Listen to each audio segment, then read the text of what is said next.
প্রিয় অষ্টম শ্রেণীর শিক্ষার্থীরা, পড়াশোনা করি চ্যানেলের পক্ষ থেকে তোমাদেরকে অনেক অনেক অভিনন্দন। আমরা আজকে বার্ষিক পরীক্ষার জন্য তোমাদের গণিতের লেকচার গাইড থেকে যে ধারাবাহিকভাবে আমরা মডেল কোশ্চেনগুলো করছিলাম, সেই ধারাবাহিকতায় আমরা আজকে মডেল 2 এর যে রচনামূলক অর্থাৎ দৃশ্যপট নির্ভর সৃজনশীলগুলো রয়েছে, যেখান থেকে 10টা থেকে 7টা কোশ্চেনের অ্যান্সার দিতে হবে, সেটার আমরা প্রথমটা অর্থাৎ 2 নম্বর থাকে এটা। মানে আগের সিরিয়াল যেটা এক কথায় উত্তর সংক্ষিপ্ত প্রশ্ন ছিল, এক কথায় না, সংক্ষিপ্ত 2 মার্কসের প্রশ্ন, সেখানে আসলে 1 নাম্বার দেওয়া থাকে, আর এটার সিরিয়াল নাম্বার হচ্ছে 2।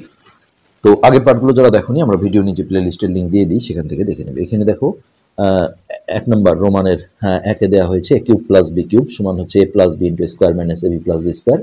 এটা হচ্ছে উৎপাদকের বিশ্লেষণের যে সূত্রটা। আরেকটা হচ্ছে a minus b minus c whole cube সমান, এটা 3 রাশির যে ঘন সূত্রটা আছে। তো ক নম্বরে চেয়েছে দ্বিপদী ত্রিপদী রাশির ঘন সূত্র থেকে বীজগাণিতিক নিয়ম ব্যবহার করে 1 নং সূত্রটি প্রমাণ করো, অর্থাৎ এই সূত্রটা আমাদের ঘন সূত্র থেকে প্রমাণ করতে হবে। তো আমরা 2 এর ক নম্বরটা করছি। তো প্রথমে আমরা বলে রাখি যে আসলে যারা দেখছো তাদের যদি আসলে ভিডিওটা ভালো লাগে, আমরা তোমাদেরকে রিকোয়েস্ট করব যে একটু ভিডিওতে লাইক কমেন্ট এগুলো আমরা একটু বেশি করে চাই। দেখা যায় যে অনেক সময় ভিউ হয়, কিন্তু দেখা যায় যে তোমাদের রেসপন্স খুবই কম। তো এটা আমাদের আসলে অনেক কষ্ট দেয়, কেননা এই ভিডিওগুলো করা কিন্তু অনেক কষ্টসাধ্য। আমরা ইতিপূর্বে কিন্তু সমস্ত অধ্যায়গুলো করে ফেলেছি। তারপরে আমরা তোমাদের বার্ষিক পরীক্ষাটা যাতে ভালো হয় সেই জন্য কিন্তু আমরা এই কষ্ট করে ভিডিওগুলো করছি। তো সেই দিকটা অবশ্যই তোমরা মাথায় রাখবে, আশা করা যায়। তো ওকে, আমরা ক নম্বরটা করছি। এখানে প্রথমে আমাদের দেখো দ্বিপদী রাশির যে ঘনসূত্র রয়েছে, সেই সূত্রটা আমাদের আগে লিখতে হবে। তো আমরা জানি a plus B whole cube. তো এটা সিম্পলি যে ঘনসূত্র আছে, ধরো যে একটা আছে হচ্ছে a cube plus 3 square B plus 3ab square plus B cube. তো সেইখান থেকেই আমরা দেখো আরেকটা ফর্ম গঠন করব। এটা নর্মালটা আগে লিখি, a cube plus 3a square B plus 3ab square plus B cube. তো এইখান থেকে আমরা জাস্ট দেখো a কিউব আর বি কিউবটাকে পাশাপাশি লিখে নেব। তো a cube plus B cube, আর এই দুটো থেকে দেখো 3ab কমন যায়, অর্থাৎ এই যে দুটা 3 এর মধ্যে একটা 3, আর চলকগুলোর যে কমন, এটার নিয়ম হচ্ছে ভিত্তিটা যখন মেলে তখন এই ছোট পাওয়ারটা কমন হয়, অর্থাৎ a। আবার বি আর বি স্কোয়ারের মধ্যে বি কমন, আর কমন নিলে আমাদের ভাগ করে বসাতে হয়। তো এটাকে আমরা যদি 3ab দিয়ে ভাগ করি, 3 কাটা যায়, বি কাটা যায়, আর স্কোয়ারকে a দিয়ে ভাগ দিলে একটা a থাকে। আর এইটাকে যদি আমরা 3ab দিয়ে ভাগ করি তাহলে এখানে b থাকে। এই যে 3টা কাটা যায়, এটা কাটা যায়, আর বি স্কোয়ার আর বি এর মধ্যে একটা কাটা গেলে একটা বি থাকে। তো এটাও কিন্তু এক ধরনের ঘনসূত্র, জাস্ট ডিজাইনটা আলাদা। তো এবার আমরা যে কাজটা এখানে করব সেটা হচ্ছে এই বাম পাশে আমরা এটা লিখে দিই a plus B whole cube. তো আমরা দেখো এখানে তোমাদের হচ্ছে যে ক নম্বরে যেটা বলেছিল যে 1 নং সূত্রটি প্রমাণ করো, অর্থাৎ এই সূত্রে দেখো বাম পাশে a cube plus B cube ছিল, তো এটা আমাদের ডান পাশে চলে গেছে। তো এটা যদি আমরা আংশিক নিয়ে আসি তাহলে মাইনাস হবে, যেটা ক্যালকুলেশন করাটা একটু ঝামেলা বা অনেকের কাছে কঠিন মনে হবে। এইসব ক্ষেত্রে আমরা বলবো যে পুরো সাইডটা ট্রান্সফার করে নিয়ে আসো, অর্থাৎ ডান সাইডের যে পুরো রাশিটা এটাকে আমরা বাম সাইডে লিখবো, আর বাম সাইডের রাশিটাকে ডান সাইডে লিখবো, এতে করে চিহ্নর কোনো চেঞ্জ হয় না। তাহলে আমরা কি করব দেখো, a cube plus B cube plus 3ab into a plus B, এই পুরো রাশিটাকে আমরা বাম পাশে লিখলাম, আর এই যে বাম পাশে যেটা ছিল এটাকে আমরা ডান পাশে নিয়ে গেলাম, a plus B whole cube, কারণ আমাদের এই যে এইটা সূত্র বের করতে হবে। তো এবার আমরা এই যে এই রাশিটা আছে, এই প্লাস আছে, এটা ওই পারে গেলে মাইনাস হয়ে যাবে, এটাকে আমরা ওই পারে পাঠাবো। তাহলে আমাদের যে সূত্রটা প্রমাণ করতে বলেছে তার বাম পক্ষের কিন্তু এই জিনিসটা চলে আসছে। তো এটা আগে লিখে ফেলবো, a plus B whole cube, আর এই চিহ্নটা মাইনাস হয়ে যাবে, কিন্তু এই ভিতরের এই চিহ্নটা কিন্তু চেঞ্জ করা যাবে না, জাস্ট এটা পরিবর্তন করলেও এটা কিন্তু পেয়ে যাবে automatic. So 3ab into a plus B. তো এটা কিন্তু হচ্ছে আমাদের a কিউব প্লাস বি কিউবের যে মান নির্ণয়ের সূত্র, সেইটা অলরেডি চলে আসছে। তো এখানে কিন্তু উৎপাদকের বিশ্লেষণের সূত্রটা প্রমাণ করতে বলেছে, এই যে এইটা। তো এটার জন্য আমাদের আরও কিছু ক্যালকুলেশন এখানে করে নিতে হবে। তো সেই ক্যালকুলেশনটা কেমন হবে দেখো, বাম পাশটা আমাদের চলে আসছে, এটা শুধু লিখে গেলেই হবে, অথবা সমানের নিচে সমান চিহ্ন দিয়ে দিয়ে করলেও হবে। তো এই যে এখানে দুটো পদ আছে, দুটো পদের মধ্যে দেখো a প্লাস বিটা কমন যায়, অর্থাৎ এই যে এটা ভিত্তি, এটা পাওয়ার, এটা ভিত্তি, এটা পাওয়ার কিছু নেই, মানে 1 আছে। তো যখনই ভিত্তিটা মিলে যায় তখন ছোট পাওয়ারটা কমন হয়, অর্থাৎ a প্লাস বি। তো এই a প্লাস বি যদি আমরা কমন নেই, এখানে একটা আমরা সেকেন্ড ব্র্যাকেট লাগবে। এখানে 3টা a প্লাস বি ছিল, যেহেতু কিউব, তার মধ্যে একটা কমন গেলে এখানে দুটো, অর্থাৎ হোল স্কোয়ার থাকবে এইভাবে। আর এখানে দেখো এই যে a প্লাস বিটা কমন গেছে, অর্থাৎ এটা দিয়ে যদি একে আমরা ভাগ করি তাহলে a প্লাস বিটা কাটা যায়, এখানে শুধু 3ab-টা থাকে। তো ওকে, এখন এটা আমরা জাস্ট বাম পাশটা লিখে যাব। এখন এই a প্লাস বিটা কিন্তু অলরেডি দেখো আমাদের এখানে যে সূত্রটা প্রমাণ করতে বলেছিল এটা চলে আসছে। এই জায়গাটা এখন আমরা আনতে পারিনি, এটা এখন আমরা ধীরে ধীরে নিব। তো এটা আমরা জানি যে বর্গের সূত্র a plus B whole square, এটা সমান আমরা জানি যে square plus 2ab plus B square. আর এটা যেমন ছিল আমরা তেমনই রেখে দিলাম। তো এবার দেখো এই দুটা হচ্ছে সদৃশ পদ, দুইটাই যেহেতু এ বি যুক্ত পদ, হ্যাঁ, তো দুইটার আগে যেহেতু ভিন্ন ভিন্ন চিহ্ন আছে, একটার আগে প্লাস একটার আগে মাইনাস, এক্ষেত্রে বিয়োগ হবে এবং বড় সংখ্যার আগের চিহ্নটা আসবে। তো এই বিয়োগটা করলেই কিন্তু আমাদের সূত্রটা প্রমাণ হয়ে যাবে। সো এই a প্লাস বিটা আমরা ঠিক রাখলাম, আর এখানে স্কোয়ারটাও ঠিক থাকলো, আর এটা বিয়োগ করলে হবে বড় সংখ্যার আগে যেহেতু মাইনাস আছে, তাহলে 3টা এবি থেকে 2টা এবি বিয়োগ দিলে 1টা এবি, এক কখনো সংখ্যা সহ হিসেবে লেখা হয় না। সো তার সাথে ছিল বি স্কোয়ার। তো এর মাধ্যমে কিন্তু আমাদের যে 1 নম্বর সূত্রটা যে প্রমাণ করতে বলেছিল, দেখো এই যে a cube plus B cube সমান a plus B into square minus AB plus B square, এই সূত্রটা কিন্তু আমাদের প্রমাণ হয়ে গেল। তো আমাদের ক নম্বর কিন্তু শেষ হয়ে গেল। নেক্সট হচ্ছে খ। আচ্ছা, ক্ষয়ে যেটা বলা হয়েছে যে দ্বিপদী ও ত্রিপদী রাশির ঘনর সূত্র থেকে বীজগাণিতিক নিয়ম ব্যবহার করে এই 2 নং সূত্রটি প্রমাণ করো। এই সূত্রটা আমাদের প্রমাণ করতে হবে। তো এইটা আমরা এখন কি করব? তো এটা হচ্ছে লেফট হ্যান্ড সাইড, অর্থাৎ বাম পক্ষ থেকে আমরা জিনিসটা করলে আমাদের ইজি হবে। তো যে সূত্রটা প্রমাণ করতে বলেছে তার বাম পক্ষে ছিল a minus B minus C whole cube. অর্থাৎ এটা দেখো আমরা এই যে ঘনর যে প্লাসের সূত্রটা আছে সেই সূত্রটা যদি ইউজ করি, এটা সমান চিহ্ন দিয়ে করতে হবে a, এটা আমরা প্লাস করে দিয়ে মাইনাসটা এইভাবে ঢেকে নিলাম। তারপরে এখানে আমরা প্লাস করে দিয়ে মাইনাসটা ঢেকে নিলাম, এতে মূল অঙ্কটা কিন্তু কোনো পরিবর্তন হয়নি। আর কিউব দিতে গেলে এখানে আমাদের সেকেন্ড ব্র্যাকেট দিতে হবে। ওকে, এখন a plus B plus C whole কিউবের যে 3 পদী রাশির যে ঘনসূত্রটা আছে আমরা সেইটা এখানে এখন অ্যাপ্লাই করব। তো সেই সূত্রটা ছিল a cube plus B cube plus C cube, অর্থাৎ এখানে হচ্ছে a কিউব প্লাস বি মানে হচ্ছে আমাদের মাইনাস বি নিতে হবে। তো a cube plus B cube plus C মানে মাইনাস সি নিতে হবে।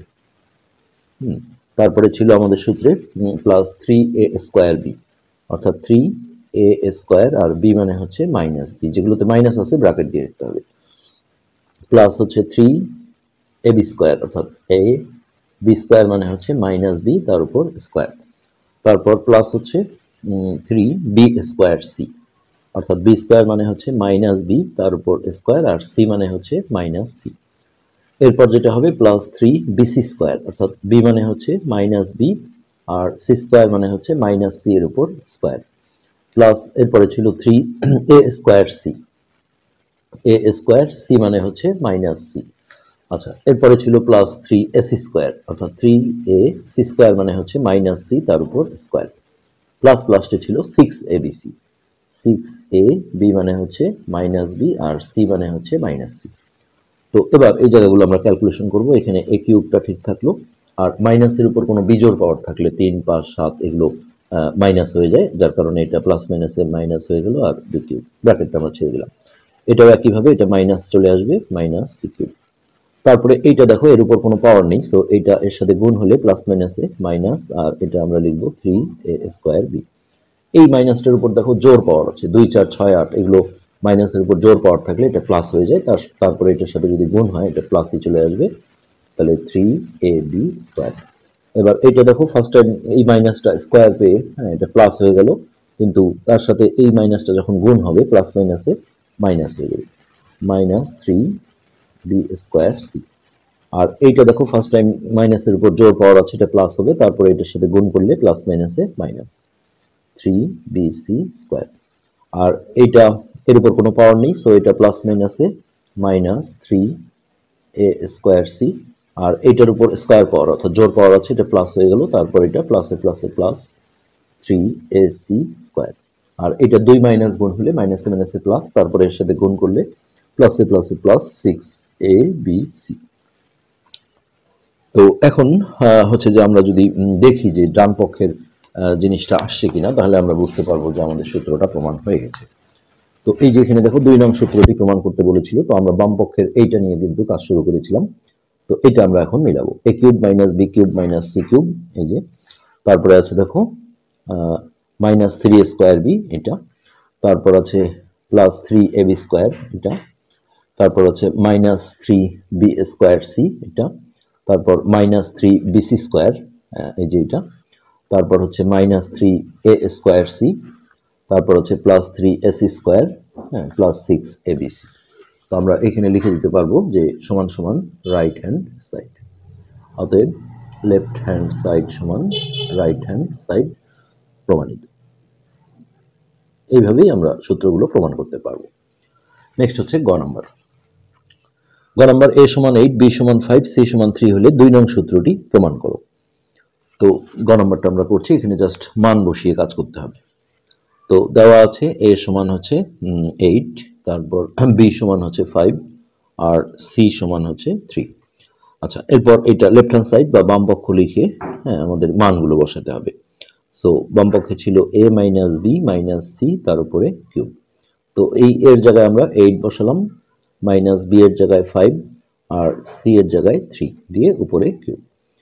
তো এটা যেটা নিয়ম সেটা হচ্ছে একই চিহ্নওয়ালাগুলো যেহেতু যোগ করতে হয়, তো 8টা ঠিক রেখে এইটা আগে যোগ করতে হবে, তাহলে এটা একই চিহ্ন থাকলে ওই চিহ্নটাই হয় আর যোগ হয়, অর্থাৎ -8 তার উপর কিউব। তো 8 থেকে 8 বিয়োগ করলে এটা 0 হয়, 0-এর উপর কিউব, 0-এর উপর যত পাওয়ারই থাক এটা 0 হয়ে যায়। তো বাম পক্ষ আমরা পেলাম 0। ঠিক একইভাবে রাইট হ্যান্ড সাইডেও এই মানটা বসিয়ে ক্যালকুলেশন করলে দেখা যাবে যে আমরা 0ই পাবো।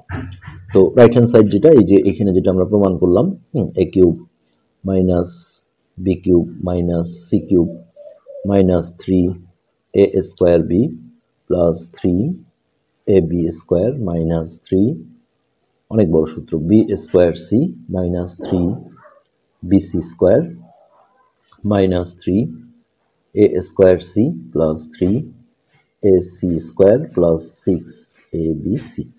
তো এই এবিসির মানগুলো জাস্ট আমরা বসাবো।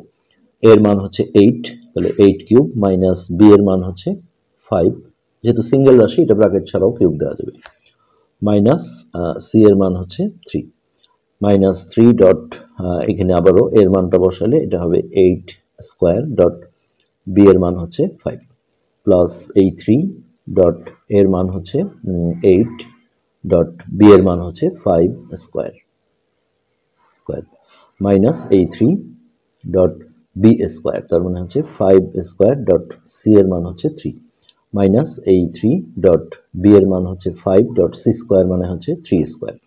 এবার এখানে আসো মাইনাস 3 ডট এ স্কোয়ার, তাহলে 8 স্কোয়ার ডট সি এর মান হচ্ছে 3 প্লাস এই 3 ডট এর মান হচ্ছে 8 ডট এখানে সি এর মান হচ্ছে 3, তাহলে 3 স্কোয়ার প্লাস 6 ডট এ হচ্ছে 8, তারপর বি হচ্ছে 5 আর সি হচ্ছে 3। তো এবার এটা আমরা ক্যালকুলেশন করব। তো 8 কিউবে হচ্ছে 512 হয়, 512 মাইনাস এটা 5 কিউবে হচ্ছে 125 আর 3 কিউবে আমরা জানি যে এটা 27 আর এটা দেখো 8 8 64 আর এদিকে তার সাথে আছে 15। তো এই 64 গুণন 15 এটা তোমরা ক্যালকুলেটরে গুণ করে নিতে পারো। 64 গুণন 15, 64 গুণন 15, তো 960 এটা হয়ে গেল। এবার এখানে আসো, 5 স্কোয়ারে হচ্ছে 25 আর এদিকে 3 8 24, তাহলে 25 গুণন 24, তো এটা হচ্ছে 600। এবার এটা আসো, 5 স্কোয়ারে 25 আর এদিকে 3 3 9, তাহলে 25 গুণন 9, তো 225 মাইনাস 225। তারপর এটা আসি আমরা, 3 স্কোয়ারে হচ্ছে 9, 5 9 45, 45 গুণন 3, সো 45 গুণন 3 করে আমরা পাবো 135। এরপর এই জায়গায় আসো, মাইনাস 8 স্কোয়ারে 8 8 64 আর এদিকে 3 3 9, অর্থাৎ 64 গুণন 9, তো এটা হচ্ছে 576। তারপর এটা আসলে হচ্ছে 3 স্কোয়ারে 9, 8 নং 72, 72 গুণন 3, সো 72 গুণন 3, তো 216। তারপর লাস্টে এইটা আমরা যদি এই চারটা সংখ্যা গুণ করি, তাহলে 6 48, আর এদিকে 3 5 15, 48 গুণন 15, তো এটা হচ্ছে 720। তো এখানে যেগুলোর আগে যোগ চিহ্ন আছে সেগুলো আমরা একখানে করব, এইটা, তারপর এইটা, এইটা, এইটা, এগুলো একটা ব্র্যাকেট দিয়ে নাও। 512 প্লাস হচ্ছে 600, হ্যাঁ, প্লাস হচ্ছে 216, প্লাস হচ্ছে এটা 720। আর যেগুলোর আগে মাইনাস আছে এগুলো তোমরা ছোট ক্লাসে এই ধরনের সরল অঙ্ক করেছিলে, যে মাইনাসগুলোর সামনে একটা মাইনাস দিয়ে ব্র্যাকেটে কিন্তু তারাও যোগ হয়ে যাবে। যেমন এটাও যোগ হয়ে গেল 125 যোগ 27 যোগ 960 যোগ, মানে মাইনাস কমন নিলে চিহ্নগুলো চেঞ্জ হয়ে যায়, যোগ হচ্ছে 135 যোগ 576, এই। তো এবার আমরা সিম্পলি এগুলো যোগ করে নেব। 0 6 6 2 8, তারপরে 2 2 এর একে 3 3 এর একে 4, 7 7 আর 2 এর 9 9 7 15 15 আর 5 20। এবার এই ভিতরে এগুলো কিন্তু আমাদের যোগ করতে হবে। তো 6 6 5 11 12 13 14 15 16 16 17 18 19 20 21 22 23 24 25 26 27 28, 28 এর 8 হাতে 2, তো 7 আর 2 এর 9 9 10 11 12 13 14 15 16 17 18 19 20 20 আর 2 22 23 24 24 এর 4 হাতে 2, 5 আর 2 এর 7 8 9 10 19 19 20। দেখো একই জিনিস আসছে, অর্থাৎ এটা আমরা বিয়োগ করলে 0 হবে। আমাদের বাম পক্ষের ক্যালকুলেশনও কিন্তু 0 আসছিল। তো এখান থেকে আমরা বলে দেব যে লেফট হ্যান্ড সাইড সমান সমান রাইট হ্যান্ড সাইড প্রমাণিত। তো এটি ছিল 2 নম্বর যে অঙ্কটা ছিল সেটা। এবার আমরা চেষ্টা করব আরো কিছু অঙ্ক করার। আসলে এখানে 10টা অঙ্ক থাকে, একটা একটা করে করলে আমাদের অনেকগুলো পার্ট লাগবে। সো এখানে আমরা পরবর্তী অঙ্কটাই যাই। আমরা মডেল 2 করছিলাম লেকচার গাইড থেকে। আমরা হচ্ছে দৃশ্যপট নির্ভর যে অঙ্কগুলো রয়েছে সেগুলো সলভ করছি। তো এই 2 নম্বরটা আমাদের হয়ে গেল। 3 নম্বর, রহমান সাহেব একজন গরু ব্যবসায়ী, তিনি 80,000 টাকা একটি গরু ক্রয় করে 10% লাভে বিক্রি করেন। রহমান সাহেব কত টাকা লাভ করেন? তো সিম্পলি এখানে দেখো আমরা যদি এইভাবে ভাবি যে 100 টাকায় লাভ করেন কত, 10 টাকা, তাহলে 1 টাকায় কত আর 80,000 টাকায় কত, এটা করলে কিন্তু আমাদের উত্তরটা হয়ে যাবে। তো আমরা 3-এর ক নাম্বারটা করছি। তো লাভ ক্ষতির আসলে বিভিন্ন ধরনের অঙ্ক রয়েছে। তো এগুলো আমরা তোমাদের অধ্যায়ে কিন্তু ডিটেলস এগুলো করিয়েছি, তোমরা সেগুলো দেখে নেবে। আমরা কিন্তু প্রতিটা পেজ, তোমাদের বইয়ের প্রতিটা পেজ আমরা ক্লাস করেছি, একটা পেজও আমরা ছেড়ে দিইনি। অনুশীলনী থেকে শুরু করে সবগুলোই আমরা অঙ্ক কিন্তু কমপ্লিট করেছি। তো আমরা এইভাবে যদি লিখি যে 100 টাকায়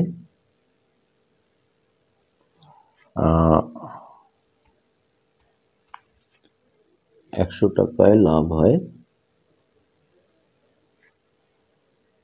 কত, 10 টাকা, যেহেতু 10% লাভ বলেছিল।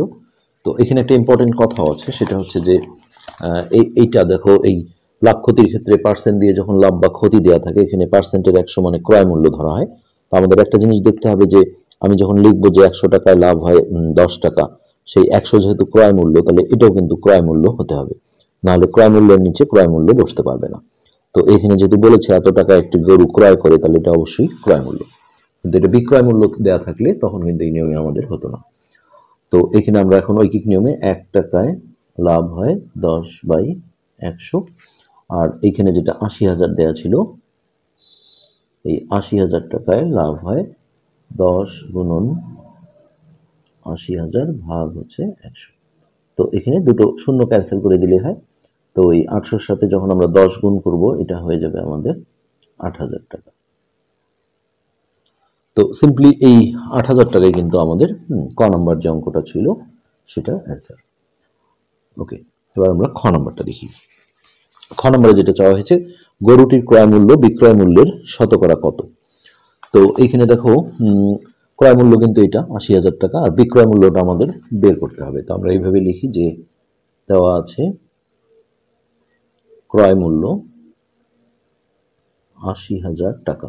আর একটা জিনিস তোমরা মনে রাখবে যে পার্সেন্ট দিয়ে যখন এরকম লাভ বা ক্ষতি দেওয়া থাকে এবং সেই অঙ্কে ক্রয় মূল্য বিক্রয় মূল্য মানে ক্রয় দিয়ে বিক্রয় চায় অথবা বিক্রয় মূল্য দিয়ে ক্রয় মূল্য চায়, তখন এই জায়গা থেকে একটা লাইন লিখতে হয়। সেটা হচ্ছে, এটা মুখস্থ রাখতে হবে যে ১০০ টাকা ক্রয় মূল্য হলে 10% লাভে বিক্রয় মূল্য ১০০ যোগ ১০ ১১০ টাকা। যদি কখনো ক্ষতি দেওয়া থাকে তখন লিখতে হবে ১০০ টাকা ক্রয় মূল্য হলে 10% ক্ষতিতে বিক্রয় মূল্য, তখন ১০০ থেকে এটা বিয়োগ দিতে হবে। অর্থাৎ পার্সেন্ট দিয়ে লাভ ক্ষতি যেটাই দেওয়া থাক পার্সেন্টের ১০০ মানে ক্রয় মূল্য ধরতে হয়, আর বিক্রয় মূল্যটা বের করতে গেলে লাভ দেওয়া থাকলে যোগ করতে হয়, ক্ষতি দেওয়া থাকলে বিয়োগ করতে হয়। তো আমরা এখন সেরকম একটা লাইন এখানে লিখবো যে ১০০ টাকা ক্রয় মূল্য হলে ১০০ টাকা ক্রয় মূল্য হলে 10% লাভে বিক্রয় মূল্য। তো যেহেতু লাভ হয়েছে তাহলে আমরা যোগ করব, ১০০ যোগ 10 সমান হচ্ছে ১১০ টাকা। তো এই যে এই লাইনটার মধ্যে দেখো দুটো মূল্য আছে, ক্রয় আর বিক্রয়। তো যেটা আমাদের প্রয়োজন হবে বা যেটা চাবে সেটাকে আমরা ডান পাশে রাখবো আর অপরটা বাম পাশে রাখবো। তো খ নম্বরে যেহেতু আমাদের বিক্রয় মূল্যটা আগে বের করতে হবে, তাহলে এই বিক্রয় মূল্যটা আমরা ডানে ফেলবো, আর ১০০ যেটা ক্রয় মূল্য ছিল এটাকে বামে রাখবো। অর্থাৎ ১০০ টাকা ক্রয় মূল্য হলে বিক্রয় মূল্য ১১০ টাকা। তো এই যে এখানে দেখো বামে যে ক্রয় মূল্যটা আছে এর নিচে ওই যে ৮০,০০০ টাকা যে ক্রয় মূল্য ছিল সেটা এসে এখানে এক সময় ঢুকে যাবে। তার আগে আমাদের একে বের করতে হবে। তো একের সময় এইটা উপরে থাকবে, এটা এসে নিচে ঢুকবে। এরপরে এই জায়গাটায় আমরা ৮০,০০০ টাকায় বের করে নেব। তো এই ৮০,০০০ টাকা ক্রয় মূল্য হলে বিক্রয় মূল্য, তো ১১০ গুণন ৮০,০০০ ভাগ ১০০।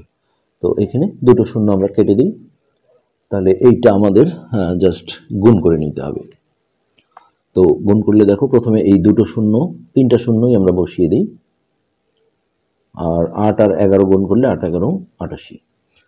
তো এই হচ্ছে ৮৮,০০০ টাকা। তো এটা কিন্তু আমাদের বিক্রয় মূল্য।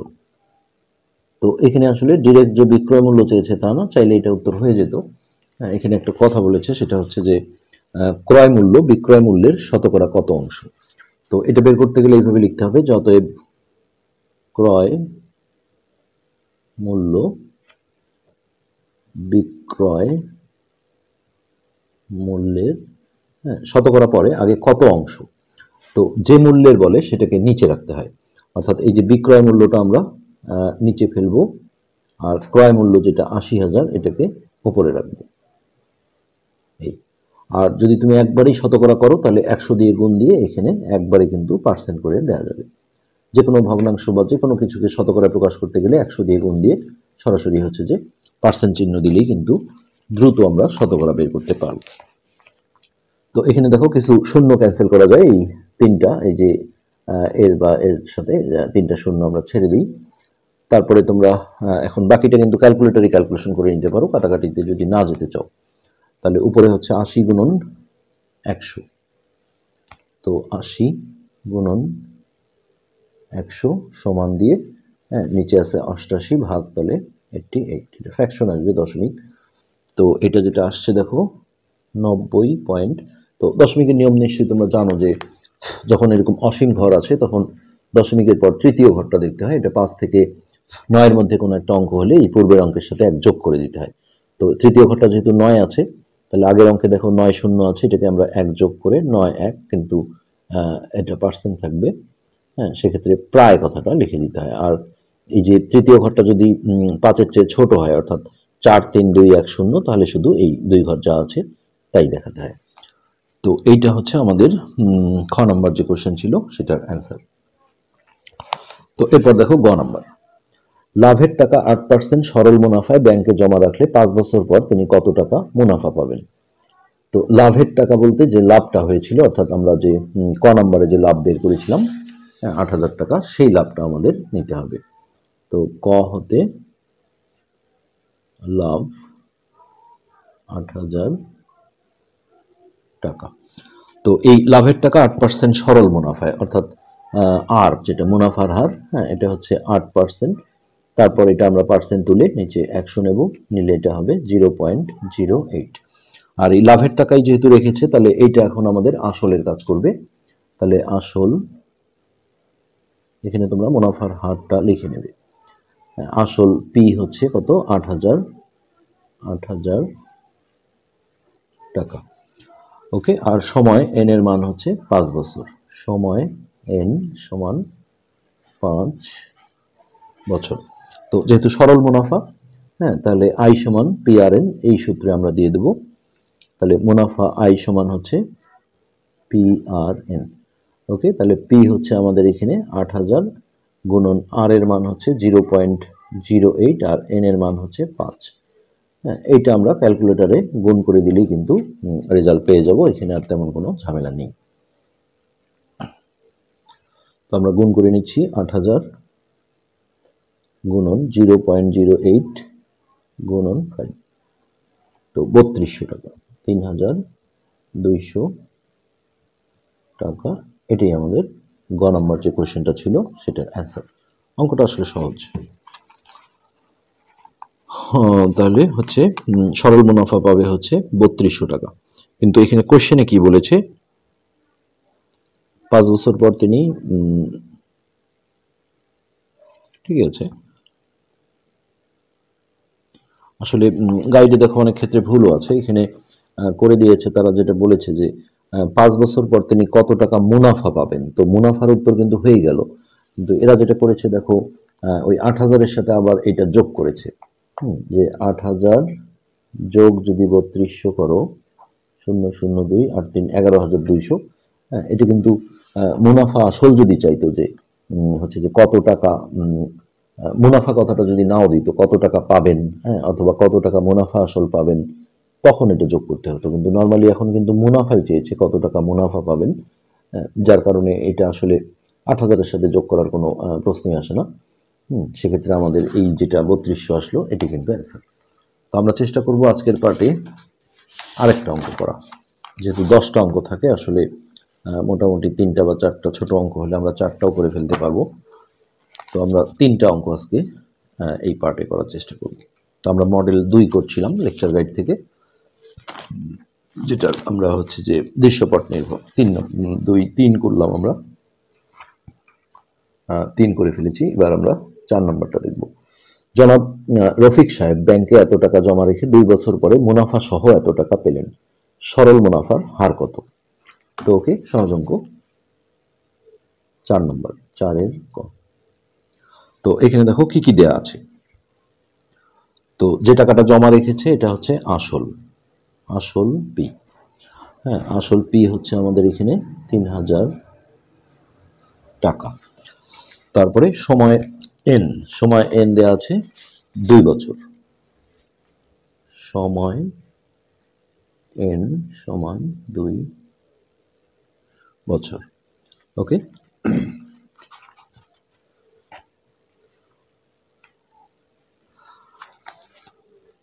আচ্ছা, তারপরে যেটা বলা আছে সেটা হচ্ছে মুনাফা সহ যে টাকাটা পেয়েছে এটাকে বলা হয় মুনাফা আসল, মুনাফা আসল। তো সরল মুনাফার ক্ষেত্রে মুনাফা আসলটাকে আমরা এ দিয়ে সাধারণত প্রকাশ করে থাকি। তো এটাকে আমরা লিখলাম এ। আর চক্রবৃদ্ধির ক্ষেত্রে এটা হচ্ছে চক্রবৃদ্ধি মূলধন ধরা হয়। তো এই এর মান হচ্ছে 3600 টাকা। তো এখানে দেখো মুনাফার হার অর্থাৎ আর এর মান চাওয়া হয়েছে। হ্যাঁ, একটা জিনিস খেয়াল করো যে এই যে আই সমান পি আর এন যে সূত্র আছে, এখান থেকে আমরা জানি যে আর এর সূত্র হবে আই বাই পি এন, অর্থাৎ এই 3টা মান আমাদের প্রয়োজন হবে, তাহলে আমরা আর এর মানটা বের করতে পারবো। তো আমাদের দেখো পি আছে, এনও আছে, আইটা কিন্তু এখানে নেই, কিন্তু আইটা একটু লুকিয়ে আছে। কিভাবে? এই যে এ যেটা মুনাফা আসল, হ্যাঁ এটা মানে হচ্ছে মুনাফা যোগ আসল। এখানে অনেকে বিয়োগ চিহ্ন দেখে বিয়োগ ভাবে, আসলে এটা হাইপেন। তো এই মুনাফা আসল থেকে আমরা যদি আসল বিয়োগ করি তাহলে কিন্তু মুনাফা পাবো। অথবা কোনো অঙ্কে যদি এমন হয় যে মুনাফা আসল থেকে আমাদের মুনাফা বিয়োগ করতে হচ্ছে, তাহলে আসল পাবো। তো এইখান থেকে আমরা দেখো মুনাফা আইটা, মুনাফা আই সমান এটা বিয়োগ করে নেব, অর্থাৎ 3600 বিয়োগ হচ্ছে 3,000। তাহলে এটা হচ্ছে আমাদের 600 টাকা। এই যে আয়ের মানটা আমরা পেয়ে গেলাম। তো এবার আমরা ওই আই সমান PRN ওই সূত্র থেকে আর এর সূত্রটা লিখে ফেলব। তো আমরা জানি আই সমান হচ্ছে PRN, তাহলে অতএব আর সমান হচ্ছে আই বাই, আইটা কিন্তু উপরে থাকবে, আই বাই PN। ওকে, এখন আই এর জায়গায় আমরা 600 বসালাম, তারপর হচ্ছে যে পি যেটা আসল ছিল এটা হচ্ছে 3000 গুণন এখানে এন এর মান 2। এখন এটা জাস্ট আমরা ক্যালকুলেশন করব। তো এখানে দুটো শূন্য কেটে দিই, তারপর 6 দিয়ে এটাকে কাটলে 5 6 30। অনেকে ভুল করে এখানে দেখো শুধুমাত্র 5 দুগুণে 10 লেখে। তোমরা একটা জিনিস মনে রাখবে যে উপরে যখন এরকম কিছুই থাকে না, উপরের একের কিন্তু দাম আছে। হ্যাঁ, তো 1/10। আর তোমরা জানো যে মুনাফার হার সূত্র দিয়ে বের করতে গেলে এটা শতকরায় প্রকাশ করতে হয়, অর্থাৎ 100 দিয়ে গুণ দিয়ে পার্সেন্ট চিহ্ন দাও, তারপর এটা যদি কাটাকাটি করো নিচের একের ভ্যালু নেই কিন্তু উপরের একের কিন্তু ভ্যালু আছে। সো এটা দশককে 10, তাহলে 10%। হ্যাঁ, এবং এটাই আমাদের ক নাম্বার যে কোয়েশ্চেনটা ছিল সেটার অ্যান্সার। তো এরপর আমরা খ নাম্বারটা দেখব। ক্ষয় বলা হয়েছে একই একই টাকা অর্থাৎ এই 3000 টাকা চক্রবৃদ্ধি মুনাফায় জমা রাখতেন, তাহলে 2 বছর পরে চক্রবৃদ্ধি মূলধন কত হবে? ওকে, তো আমরা খ নম্বরে ঢুকছি। তো এখানে আর এর মানটা দেখো, না বললেও আমাদের ওটি নিতে হবে। একই টাকা যদি চক্রবৃদ্ধি মুনাফায় জমা রাখতেন, তার মানে মুনাফার হারটা আমাদের ধরেই নিতে হবে যে এখানে যেটা আসছে সেটি। হ্যাঁ, তো হার আর সমান হচ্ছে 10%। তো এরপরে এটাকে আমরা পার্সেন্ট তুলে নিচে 100 দিলে 10/100 করলে 0.1। আর একই টাকা মানে এখানে আমাদের আসলটা পি হচ্ছে সেই 3000 টাকা, 3000 টাকা। আর সময় এন হচ্ছে 2 বছর। তো চক্রবৃদ্ধি মুনাফা চেয়েছে, সেক্ষেত্রে আমরা ডাইরেক্ট করতে পারি অথবা আগে চক্রবৃদ্ধি মূলধন বের করে নিতে পারি।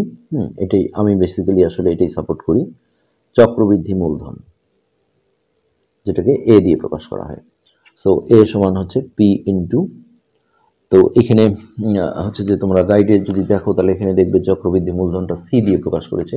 তো এগুলো যেহেতু চলক, এটা কোনো সমস্যা না। আগের পুরাতন কারিকুলামের 8-এর বইয়ে কিন্তু চক্রবৃদ্ধি মূলধনটাকে সি হিসেবে প্রকাশ করেছে, কিন্তু তোমাদের নতুন বইয়ে চক্রবৃদ্ধি মূলধনটাকে এ আর চক্রবৃদ্ধি মুনাফাকে সি দিয়ে প্রকাশ করেছিল।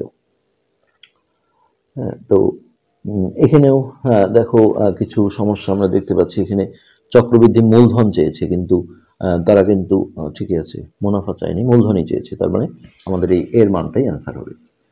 তো P into 1 plus R to the power N.